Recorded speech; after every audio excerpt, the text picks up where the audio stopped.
The Watermelon Seed by Greg Pizzoli.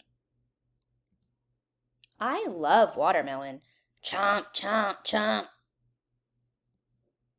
It's the best. Ever since I was a teeny tiny baby crocodile, it's been my favorite. Chomp, slurp, chomp. I like it for breakfast. I like it for lunch. I like a big salty slab for dinner, and I love it for dessert. I love watermelon. Gulp. I just swallowed a seed. I swallowed a seed! It's growing in my guts. Soon vines will come out of my ears.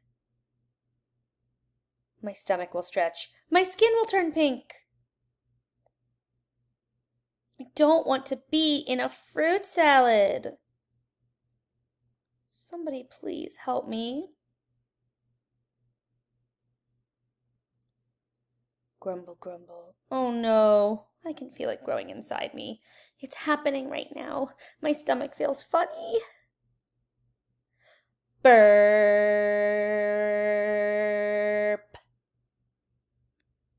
Oh, here's a seed. That was too close.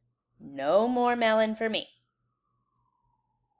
Never again. Well, maybe just a teeny tiny bite. Chomp, chomp, chomp.